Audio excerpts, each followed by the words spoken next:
See, the next topic we are going to discuss is borax bead test. So what is borax bead test? First we require for borax bead test, borax is required. So basically this is also called qualitative analysis. So borax bead test is included in the qualitative analysis to identify basic metallic ions radicals. So this is the qualitative analysis to identify basic metallic ions radicals. So borax, we know the molecular formula of borax is Na2B4O7.10H2O. See, when borax is heated Na2B4O7.10H2O at 60 degrees Celsius, then it loses 5 waters of crystallization. So it forms Na2B4O7.5H2O. See, then on heating again, it becomes anhydrous borax. So anhydrous borax means there is no water of crystallization. When we again heat anhydrous borax, then it convert into NaBO2 plus B2O3. B2O3 is basically an anhydride of boric acid. So in borax bead test, we use the mixture of NaBO2, sodium metaborate and B2O3. If we heat directly borax, so basically borax on heating converts into transparent glassy bead. So basically this is transparent glassy bead which is known as borax bead. So when borax is heated, it converts into transparent glassy bead which we call borax bead. So this is the one method to prepare borax bead, and this is the another method to prepare borax bead when we directly heated it.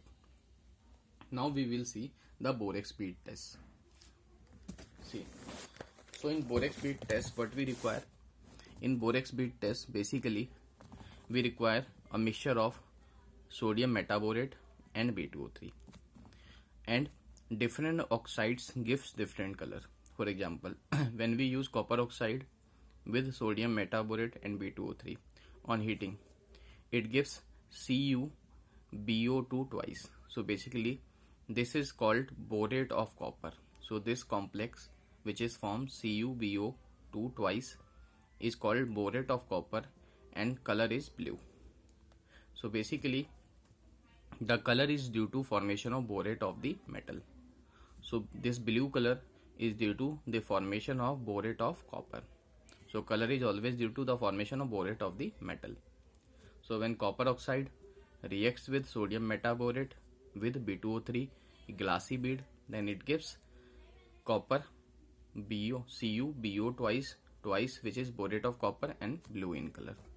Now see the colors of respective metal on reaction with borax bead test. See, basically when we use copper oxide, then the color of the bead is blue.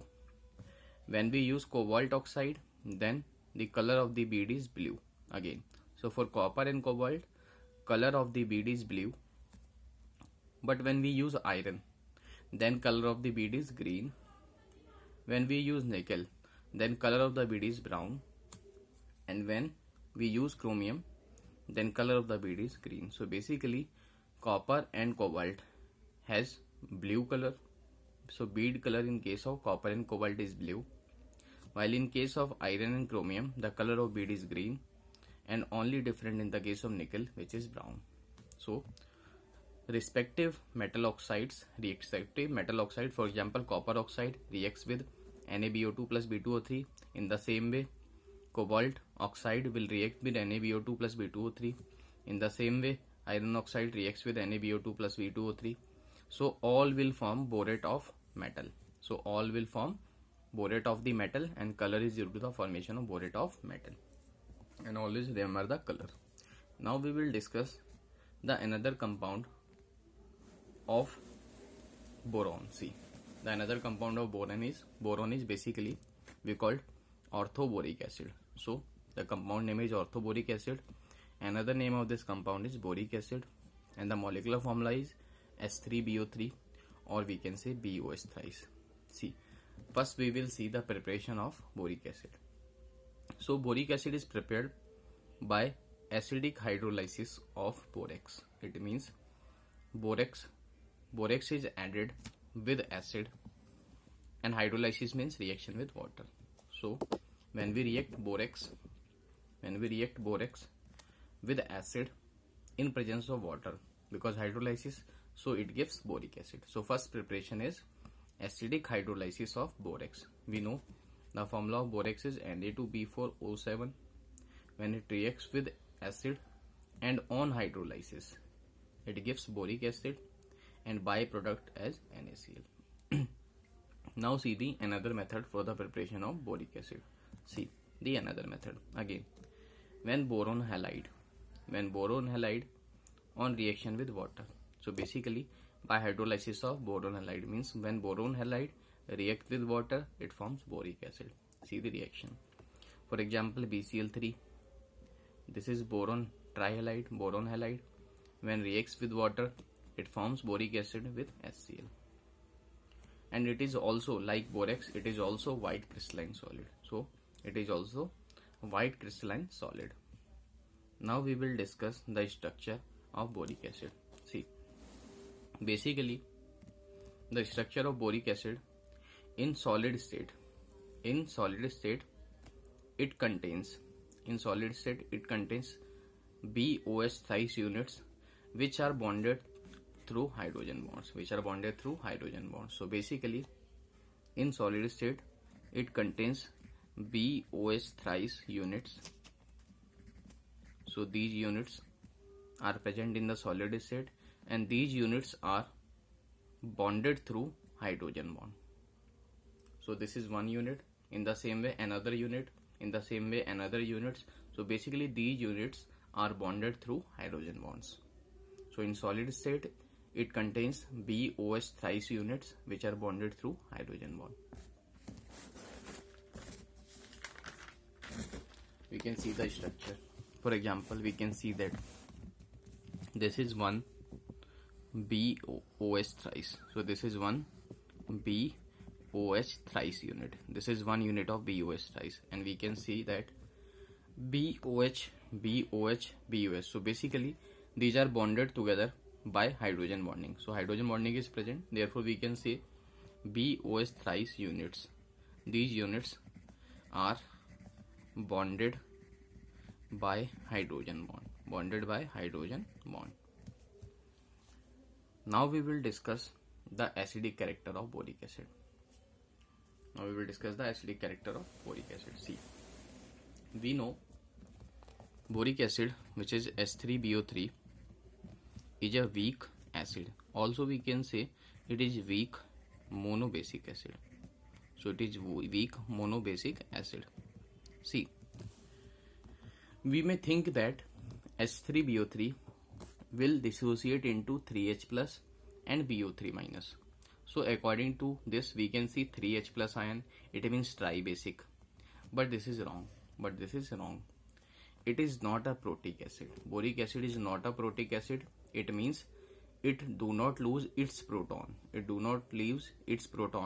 Hence boric acid is not a tribasic acid. It is a weak monobasic acid. So basically boric acid is weak monobasic acid and it do not lose its own H plus ion. Therefore this reaction is wrong. So if we think about in boric acid, this hydrogen bond will break, so it is wrong. So basically this is the wrong. Now see how boric acid dissociates. So basically when boric acid dissolved in the aqueous solution, it means when boric acid reacts with water, as we can see, thus octet of boron is incomplete because there are only 6 electrons around boron. When oxygen donate its electron pair to boron, then deficiency of boron will be removed. After donation of electron pair from oxygen atom to boron. So the direction of coordinate bond from donor to acceptor. As there is deficiency of electron in boron, therefore it is Lewis acid. Only 6 electrons are there. while in case of water we can see after formation of bond there is extra electron pair, so it will behave as a Lewis pair. Now it donates its electron pair and boron will accept, so it forms coordinate bond. So it is like that when oxygen donate its electron pair, direction of coordinate bond from donor to acceptor. Now oxygen will having positive charge, and we know positive charge on more electronegative atom is unstable. The positive charge on more electronegative atom is unstable. Therefore, one of the hydrogen atom will break. So now it will convert into BOH4 negative and H plus ion. So we can see that when boric acid is dissolved in aqueous solution, then it do not lose its own H plus ion. So basically the H plus ion is lost by the water molecule and only one H plus ion. Therefore we can say due to loss of one proton by water molecule, we called boric acid as a weak monobasic acid, because in the solution only one H plus ion is present. Now see the explanation of this. So we can see boric acid does not furnish its own H plus ion. Boric acid does not furnish its own H plus ion, but release H plus ion from water through acid base reaction. We have seen boric acid do not furnish its own H plus ion, so basically it releases H plus ion from the water. When there is a reaction between acid base.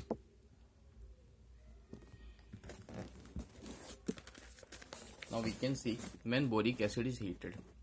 When boric acid H3BO3 is heated, it changes into HBO2. So HBO2 we also called metaboric acid. And we know that B2O3 is basically when water is added to B2O3. So it changes into boric acid. So we can say B2O3 is anhydride. Of boric acid. Always remember. Because B2O3 on reaction with water gives boric acid. Therefore we can say boric anhydride, which is B2O3. So boric, it is why we call boric anhydride, because B2O3 is the anhydride of boric acid. Therefore its name is boric anhydride. Now we will discuss about the boron hydrides. See, boron hydrides we also say boranes. See, boron hydrides or boranes. So the formula for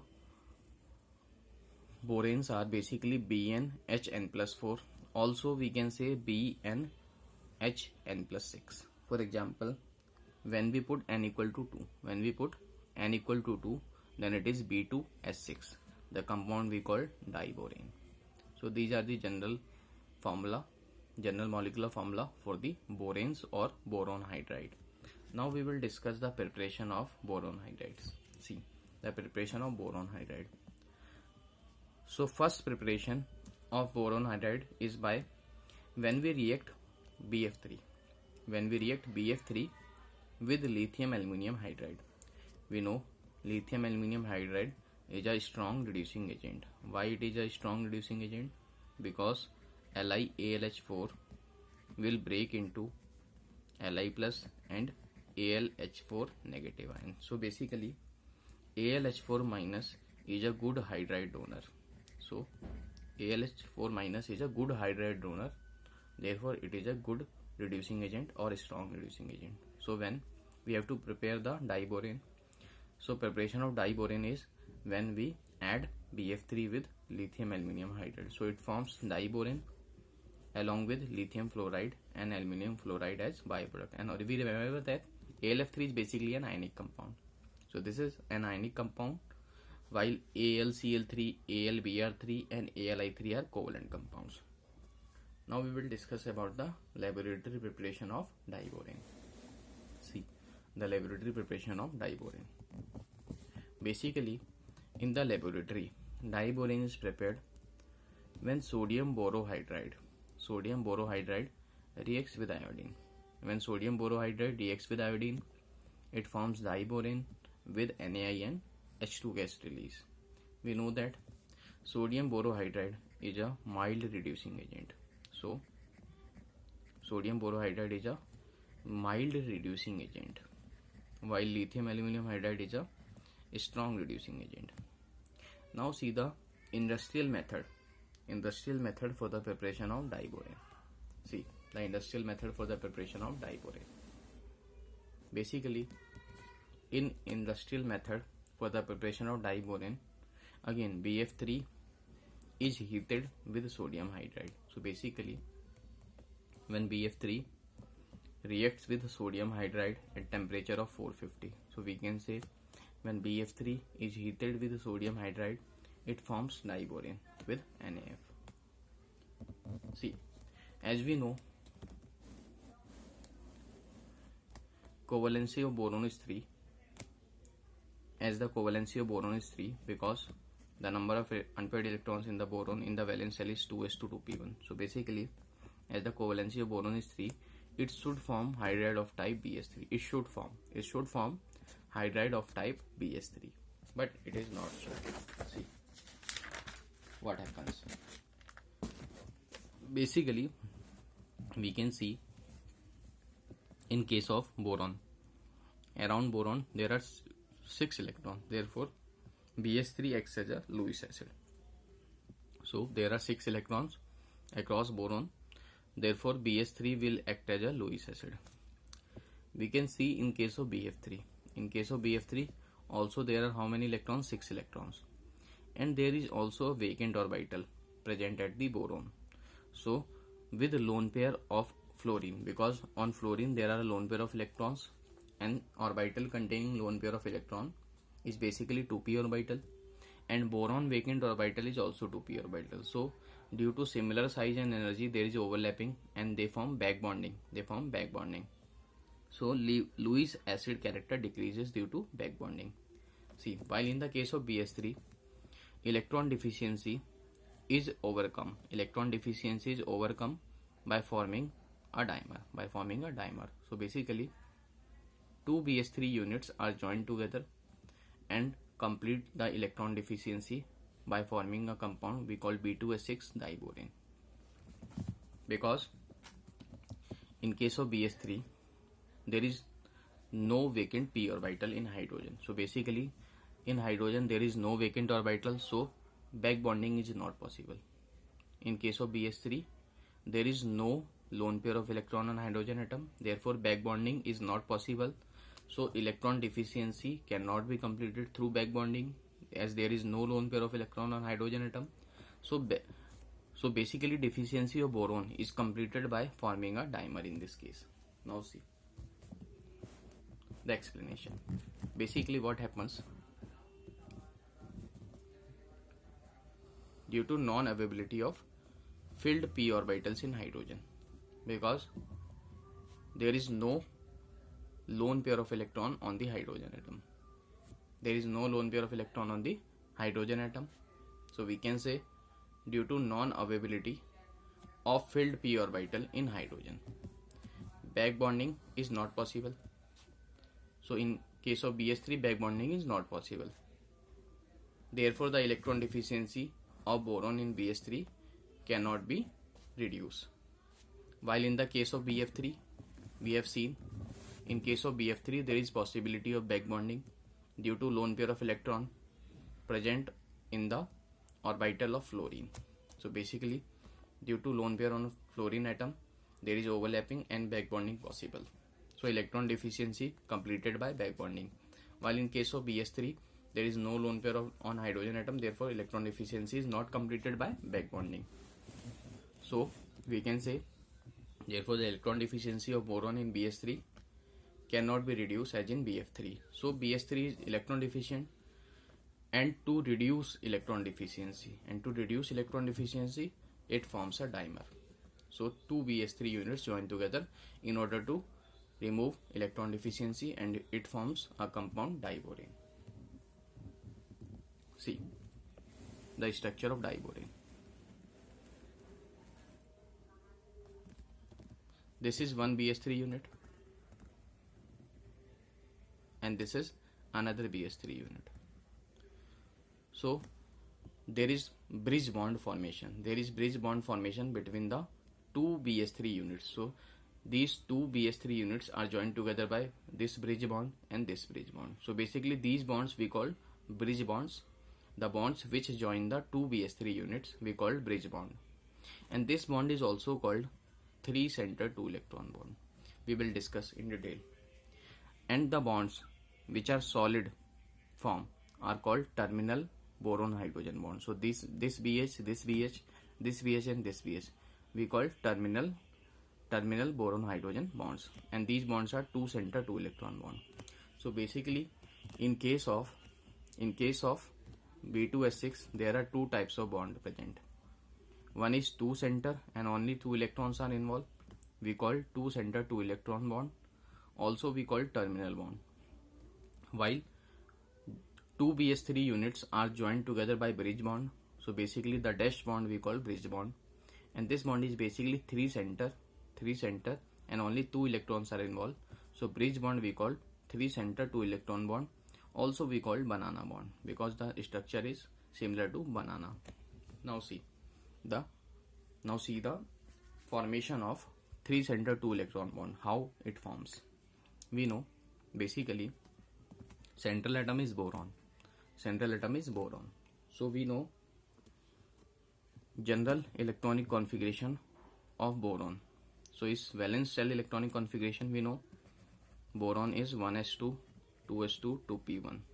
So valence shell is second shell. So we can say 2 electrons are in 2s and 1 electron in 2p.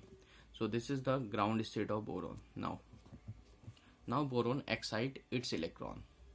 So on excitation all electrons become unpaired. So 1 electron of 2s is excited to 2p orbital. Now unpaired electron in 2s and 2 unpaired electrons in 2p.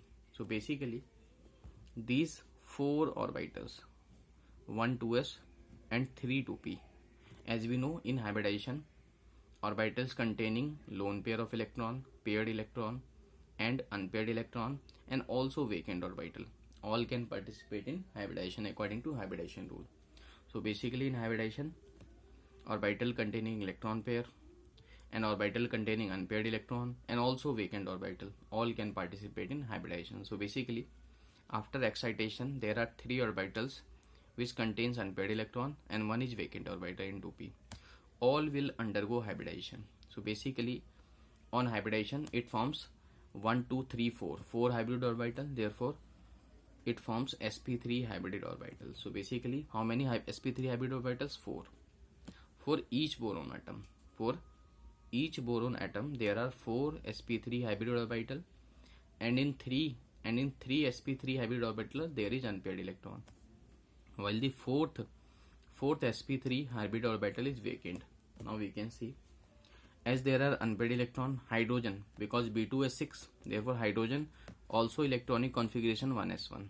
So each hydrogen overlaps with boron and form boron hydrogen bond. So boron hydrogen, therefore 3 hydrogen will form a sigma bond with hydrogen atom.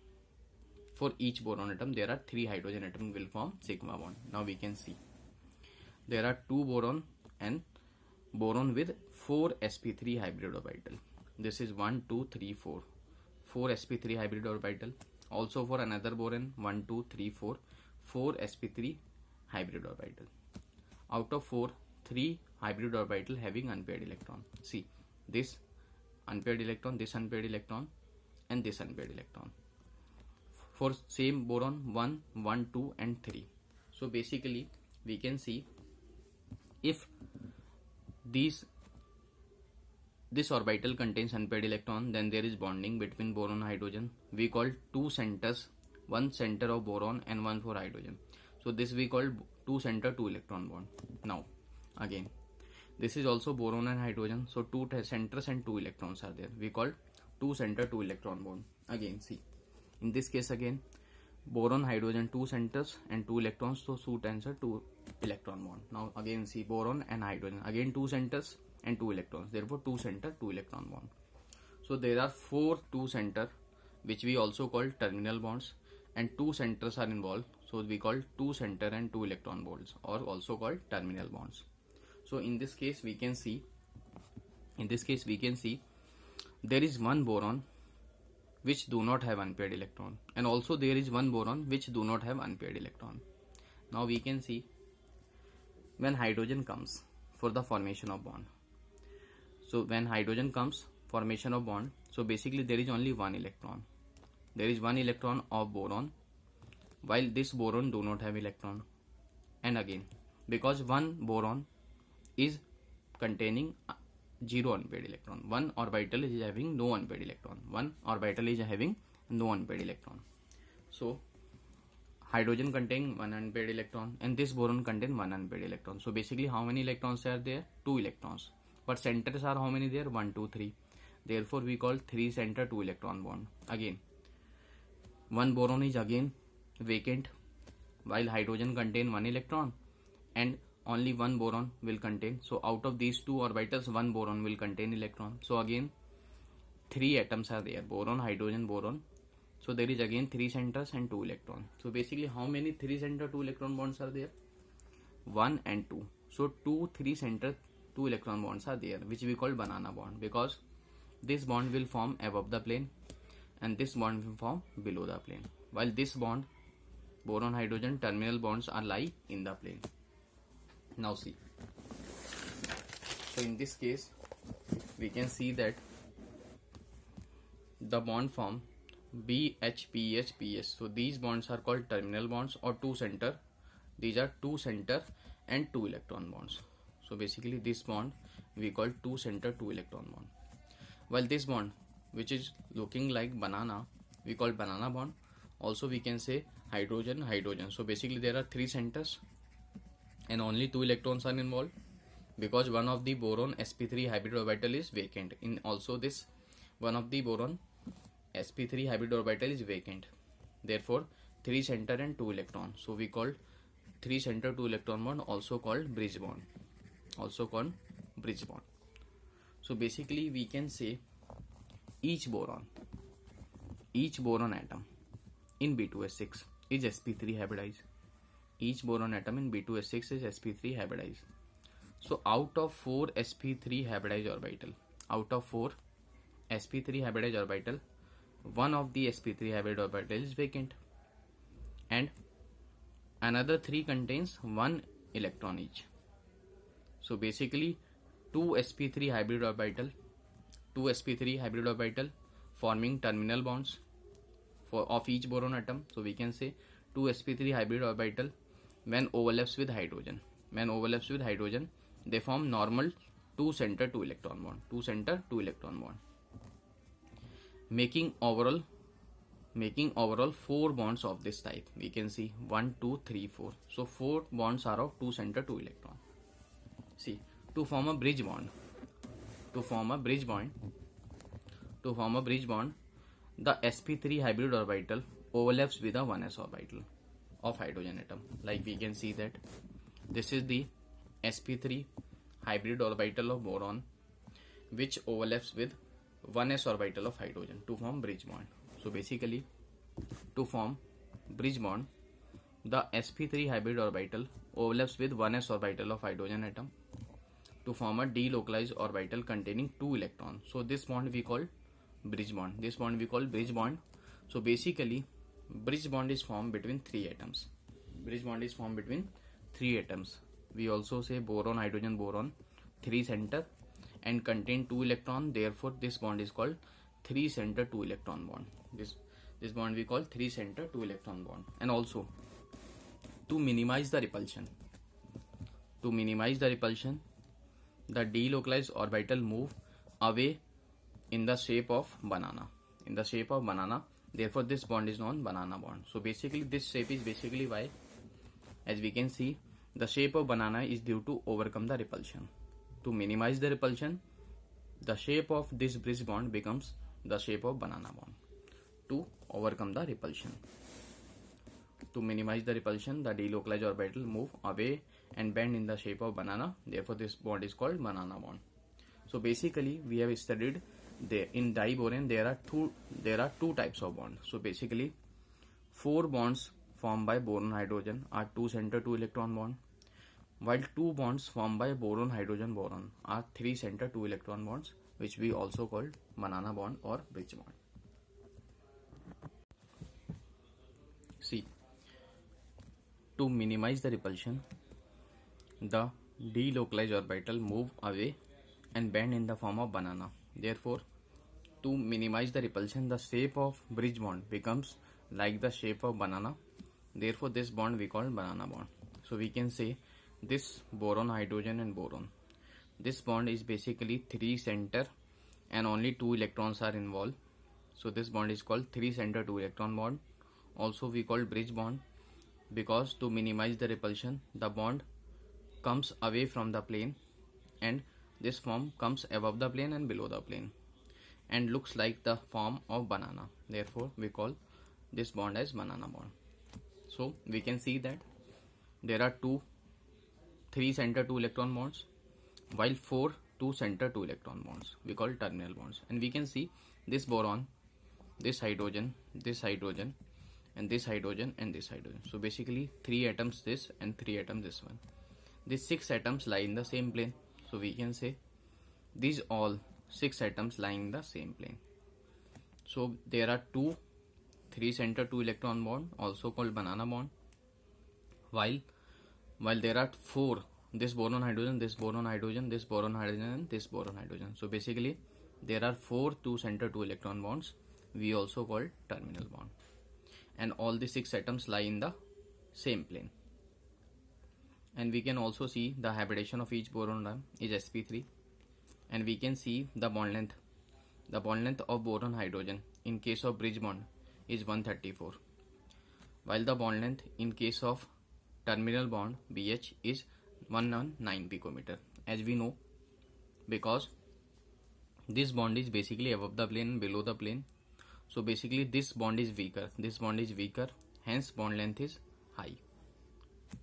So we can say that terminal boron hydrogen bonds are stronger as compared to bridge boron hydrogen bonds, and bond length of terminal BH bond is less as compared to the bridge boron hydrogen bond.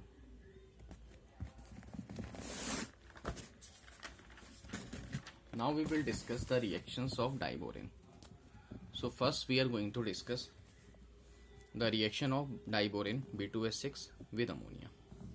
So the first reaction we are going to discuss for diborane is the reaction of diborane with ammonia. See, we can see diborane is basically a Lewis acid. Diborane is basically a Lewis acid, and ammonia, we know in case of ammonia there is lone pair of electron on nitrogen atom. So nitrogen donates its electron pair and form coordinate bond with diborane. So basically it forms a molecule in the form B2S6.2NH3. So in this case B2S6 and ammonia mix in the ratio of 1:2. See, the structure of B2S6.2NH3 is same H. So basically BH2 are associated with 2 molecules ammonia through coordinate bond. So basically two ammonia molecule donates its electron pair to boron and form a coordinate bond. So 2 coordinate bonds are there, and there is positive charge on it, and there is positive charge on this complex, and also with this complex one another complex is formed, which is BH4 minus. So basically, see, this is very important question. You may ask, what is the intermediate product form? What is the intermediate product form when diborane is mixed with ammonia? And another question is, in which ratio diborane and ammonia is mixed? So basically, and also which is act as a Lewis acid and Lewis base. Diborane is a Lewis acid and ammonia is a Lewis base, and these two are mixed in the ratio of 1:2. And the structure of the intermediate form. So basically when these two compounds are mixed in the 1:2 ratio, it forms B2S6.2NH3, and the structure of B2S6.2NH3 is this one. 2 coordinate bonds are formed by ammonia by the donation of electron pair from nitrogen to boron, and also this ammonia molecule will form a coordinate bond and BH4 minus. So basically, again, when we heat this complex, so on further heating in excess of ammonia, it forms an inorganic benzene. So formula of inorganic benzene is basically B3N3S6. So the formula of inorganic benzene is B3N3S6. So basically, always remember B2S for the formation of inorganic benzene. The another name of inorganic benzene is borazole. We can also call this compound as boragine. So basically, for the formation of inorganic benzene or borazole or boragine, diborane and ammonia are mixed in 1:2 ratio. So when they are mixed in 1:2 ratio, they will first form a compound which is B2S6.2NH3, and the structure of B2S6.2NH3 is two coordinate bonds are formed by ammonia molecule 2BH2 having plus charge and with complex BH4 minus. When we further heat in excess of ammonia, when this compound is further heated in excess of ammonia, then it will form into inorganic benzene, which is B3N3S6. So this compound B3N3S6 we called inorganic benzene, borazole or boragine. Why we called inorganic benzene? Because the structure of B3N3S6 is similar to benzene.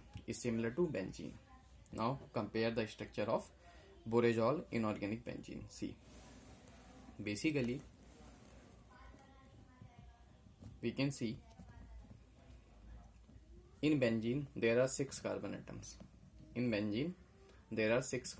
So basically carbon, all atoms are carbon, and alternate pi bonds are there. In benzene, alternate pi bonds are there. But in this case, because this is inorganic benzene, contains boron, nitrogen. So basically, in place of 6 carbon, 3 positions will be occupied by boron and 3 positions will be occupied by nitrogen alternatively. Now see, nitrogen, then boron, then nitrogen, then boron, then nitrogen, and then boron. And pi bond is formed between nitrogen and boron. Pi bond, and this is alternate. Pi bond, then single, and then again pi bond between boron and nitrogen. Then single, and then again pi bond between nitrogen and boron. Now we have 6 hydrogen. So basically, put hydrogen on each atom, on boron as well as nitrogen. So this is the structure of inorganic benzene, because this structure matches with the structure of benzene. Now see the another form. So basically the another form is like this. As we can see, nitrogen, boron, nitrogen, boron, nitrogen, boron, alternate place, and we know there is hydrogen atom on each nitrogen as well as boron atom. So 6 hydrogen atoms are also there, and there is lone pair of electron, because only 3 bonds are there, 1 2 3, because nitrogen atom has 5 valence electron, so basically 1 2 3, so 1 lone pair on nitrogen atom, therefore nitrogen will donate its electron pair, but around boron only 3 bonds are there, 1 2 3, so there is electron deficiency. So boron is electron deficient while nitrogen is electron rich, therefore there is formation of coordinate bond from nitrogen to boron, from donor to acceptor. So it is Lewis base and this is Lewis acid. In the same way, this nitrogen atom, again extra lone pair of electron, so boron has electron deficiency, then again there is formation of coordinate bond from nitrogen to boron. See, again there is formation of coordinate bond from nitrogen to boron. So this is basically a coordinate bond in the form of pi bond. As lone pair is donated by nitrogen, therefore the positive charge on nitrogen, and accepted by boron, therefore boron carrying negative charge. Like in this case, nitrogen donated electron pair and boron accepted. So nitrogen will have positive charge and boron will have negative charge. Now see again, nitrogen donated electron pair, so nitrogen will have positive, and boron accepted, so boron will have negative. So this is the another form to show the structure of inorganic benzene. Always remember, this is very important compound of boron, how boragine, inorganic benzene or borazole is prepared. So basically, when we react diborane with ammonia, and in which ratio? When the ratio of diboron and ammonia is 1:2, then it first form a complex, and also we can say this compound as intermediate, and the structure of this intermediate is BH2 associated with two ammonia molecules, so we can say BH2 NH3 twice carrying positive charge and BH4 minus.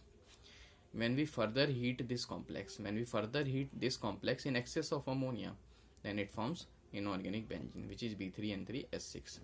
Because the structure of this compound is similar to benzene, therefore we call inorganic benzene or borazole or borazine.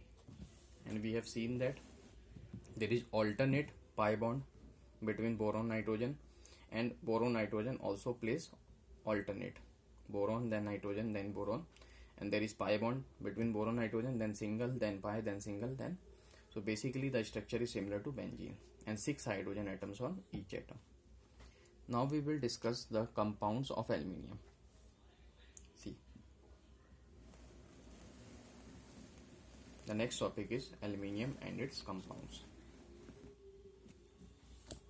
Basically, we know for metallurgical extraction, in metallurgy, the main ore which we discuss. So, in metallurgy for aluminium, the main ore which we discuss is bauxite ore, and the molecular formula of bauxite ore is Al2O3.2H2O. So basically, in metallurgy, the concentration of bauxite ore is by using chemical method. So concentration of bauxite ore by chemical method we call process is leaching. So basically leaching is used. So leaching is the concentration process which is used for the concentration of bauxite ore in the metallurgy. So for the concentration of bauxite ore we use chemical method leaching. So basically leaching is used for the concentration of bauxite ore. See, bauxite ore basically contains Fe2O3, then it is called red bauxite. If bauxite ore contains SiO2, then it is called white bauxite. So in the metallurgical extraction, the main ore of aluminium which is used we call bauxite ore, and the concentration of bauxite ore is basically by chemical method we call leaching. So leaching method is used for the concentration of bauxite ore, and if bauxite ore contains Fe2O3, then we call red bauxite, and if bauxite ore contains SiO2, then we call white bauxite. Now we will discuss about the concentration of bauxite ore. See, the concentration of bauxite ore.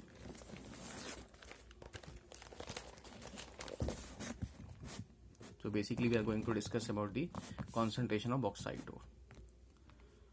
The concentration of bauxite ore first be discussed by using Bayer's process. See, so first we are going to discuss about the Bayer's process. As we can see that in Bayer's process, basically the first process we are going to discuss for the concentration of bauxite ore is chemical method by using leaching.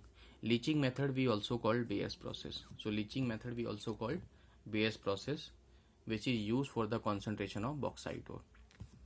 In Bayer's process, basically the ore in Bayer's process in leaching, the ore of aluminium which is bauxite is dissolved in a suitable reagent.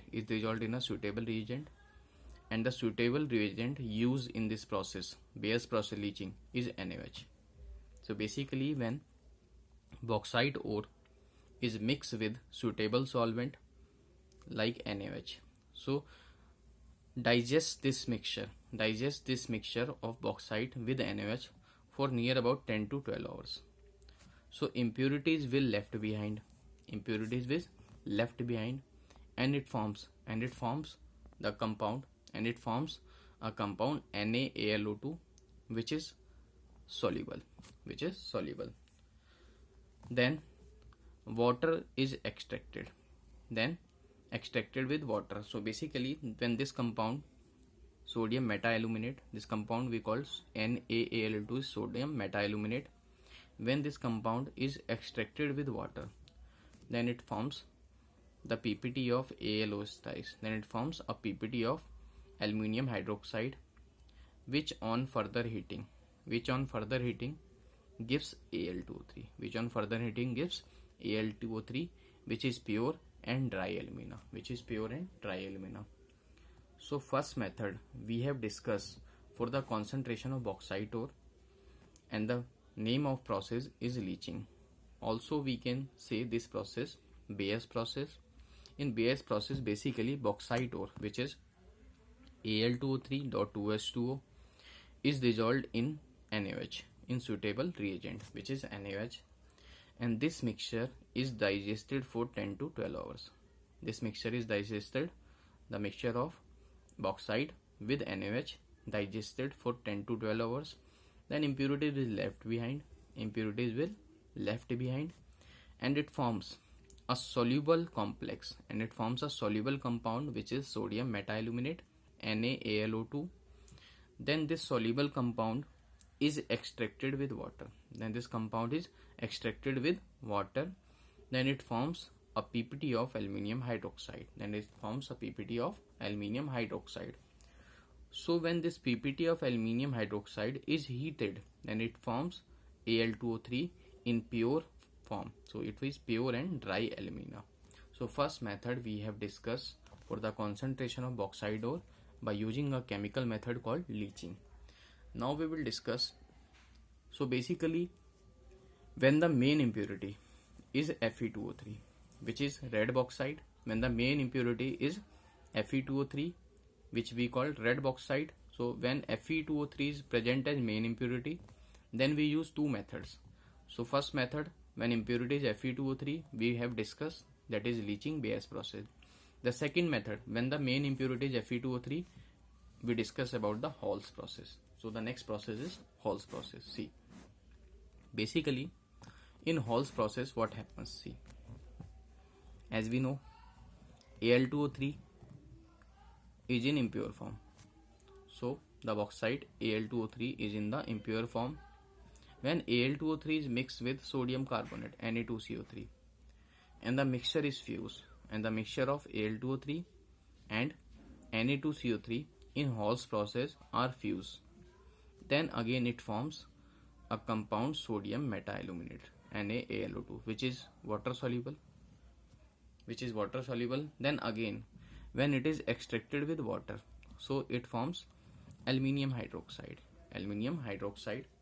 So basically in Bayes process, we have used a suitable reagent NaOH. It forms the same compound NaAlO2. While in the Hall's process, we have used Al2O3 in impure form with Na2CO3, and the fused mixture forms NaAlO2 sodium metaluminate, which is soluble, which further changes into the precipitate we call aluminium hydroxide. Then when we heat aluminium hydroxide, it gives Al2O3 in pure and dry form. So two methods we have discussed for the concentration of bauxite ore when Fe2O3 is present as a main impurity. The first process we have discussed leaching process, and second process we have discussed Hall's process. Only one difference is there, and the difference is here we have used Al2O3.2H2O bauxite ore. Here we have used Al2O3 in impure form. Here we have dissolved in NaOH suitable reagent, and here we have mixed with Na2CO3. Only this is the difference, basic difference in Bayes process and Hall's process. Now we will discuss when the main impurity is different. So basically, when the main impurity is SiO2. So when main impurity is SiO2, then we use for the concentration of bauxite ore, the process is known as Serpuk's process. So basically, when impurity is Fe2O3, then we have used two processes. One is Bayes process and one is Hall's process. Now, for the concentration of bauxite ore, when the main impurity is SiO2, then we use Serpuk's process. See, in Serpuk's process, basically bauxite ore. In Serpuk's process, bauxite ore is heated with SiO2, silica, and carbon and nitrogen. So basically, in the Serpuk's process, bauxite ore is heated with SiO2 plus carbon and plus nitrogen. See, bauxite ore is basically impure form of Al2O3. It is mixed with carbon and N2 first. When the impure form of Al2O3 is mixed with carbon and nitrogen. First it will form aluminium nitride. And there is evolution of carbon monoxide gas. Now, as in Serpak process, we also use SiO2. So, when this SiO2 reacts with carbon, we know carbon is a reducing agent. So, there is removal of oxygen. So, silica oxide will reduce to silica and carbon dioxide is gas is released. So, this silica is volatile in nature. Now, as from Al2O3 bauxite ore, we have prepared aluminium nitride. Now, this aluminium nitride on hydrolysis, we know, will produce aluminium hydroxide and liberate ammonia gas. And we know when AlOH thrice PPT is heated, it gives Al2O3 in pure and dry form. So basically we have discussed the three processes. For the concentration of bauxite ore. So the concentration of bauxite ore is basically based on the impurity. If the main impurity is Fe2O3, then we have discussed two processes. One of the process is leaching. Basically, in leaching we have used some suitable reagent which is NaOH. While in the Hall's process we have used Na2CO3. Only this is the difference. And both of them forms a soluble compound which is sodium metaluminate, which is soluble compound. Then this compound is extracted with water. Then it forms AlOH thrice PPT. And when this PPT is heated, it forms Al2O3 in pure and dry form.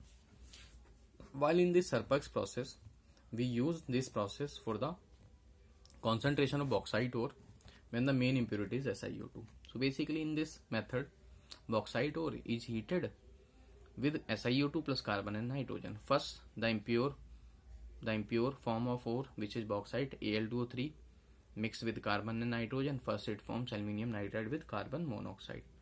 So basically, again in Serpak process we use SiO2. So this SiO2 is reduced by the carbon. So carbon get oxidized and silica oxide get reduced. It forms volatile silicon. Now we have prepared the aluminium nitride. So basically, aluminium nitride on hydrolysis gives the PPT of aluminium hydroxide with evolution of ammonia gas. When this PPT is again heated, then it converted into pure and dry form of alumina. Now we will discuss another method which we called electrolytic reduction of alumina, also called Hall-Héroult process. See. So the next method for the concentration of aluminium is basically electrolytic reduction of alumina. So the next method is electrolytic reduction of alumina. The electrolytic reduction of alumina we also called Hall-Héroult process. So basically pure Al2O3. So the temperature of pure Al2O3 is basically 2076 degrees Celsius. The melting point of pure Al2O3 is 2076 degrees Celsius. This is the melting point of pure Al2O3. This cannot be electrolyzed. By using electrolytic reduction of alumina in Hall-Héroult process. So basically Al2O3 has a very high melting point. So basically Al2O3 has a very high melting point of near about 2076 degrees Celsius. And we know molten Al2O3 is also a bad conductor of electricity. So there are two drawbacks. One drawback is Al2O3 has very high melting point of 2076 degrees Celsius, and molten Al2O3 is a bad conductor of electricity. Therefore, the electrolyte we have to use. Therefore, the bauxite Al2O3 is mixed with chrolite. The formula of chrolite is Na3AlF6, and also with fluorospar CaF2. So basically, this mixture of Na3AlF6, chrolite and fluorospar CaF2, this mixture will reduce the melting point of Al2O3. So this mixture, chrolite and fluorospar, will reduce the melting point of Al2O3 from 2076 degrees Celsius to 900 degrees Celsius. So basically, what is the use of using chloride and fluorospar in the electrolytic reduction of alumina. So basically this mixture of electrolyte reduces the melting point of Al2O3 from 2076 to 900 degrees Celsius. Next again, and also molten Al2O3 is a bad conductor of electricity. So basically this mixture fluorospar improves the electrical conductivity also. So what is the purpose of adding chloride and fluorospar? The first point is it reduces the melting point of Al2O3 from 2076 to 900 degrees Celsius, and also it improves the electrical conductivity.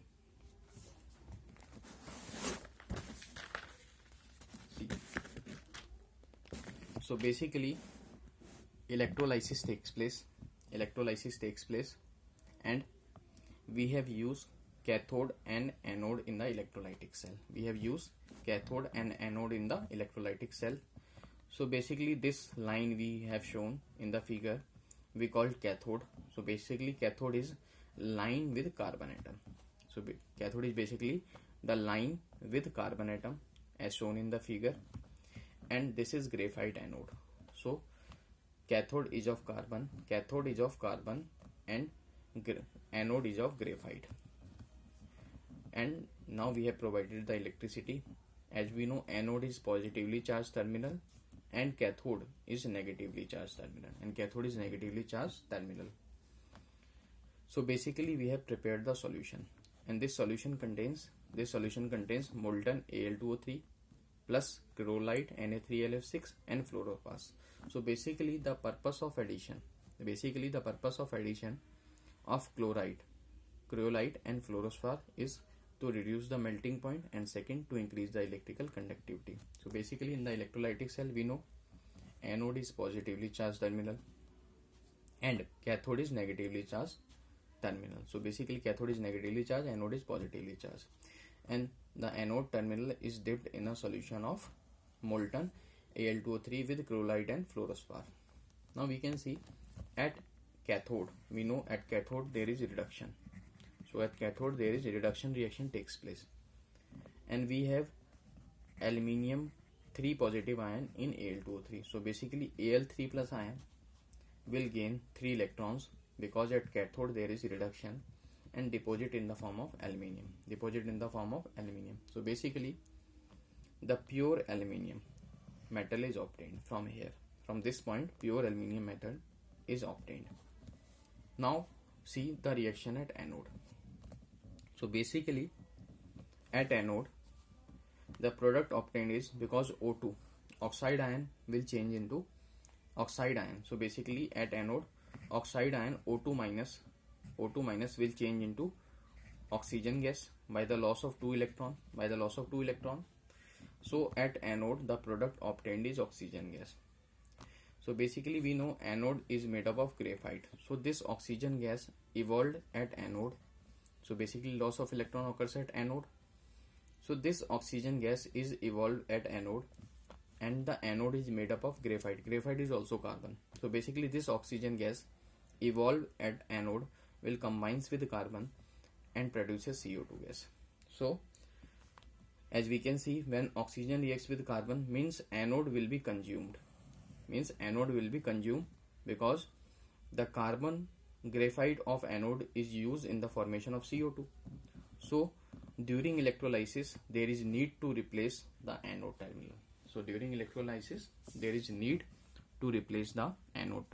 basically we have discussed this method we call Hall-Héroult process.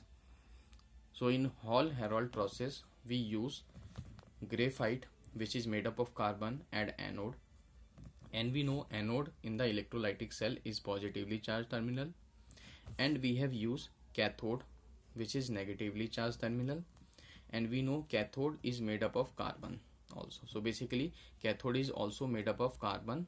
So the line which we have lined with the brown pen, this is called cathode terminal. So basically the anode is made up of graphite and cathode is made up of carbon. So and anode is positively charged terminal and cathode is negatively charged terminal. Now the anode rods are dipped in a solution, molten solution of Al2O3 and plus we have used the chrolite and fluorspar. Why we have used? Because the melting point of Al2O3 is very high. So to reduce the melting point of alumina, we use chrolite and fluorspar. So at cathode, from bauxite ore, in bauxite ore there is Al3 plus ion, and we know at cathode there is reduction reaction. Therefore Al3 plus gains 3 electron and changes into Al. So basically pure aluminium is obtained from this point. And we know at anode O2 minus ion will changes into form of O2 gas, and this O2 gas will combine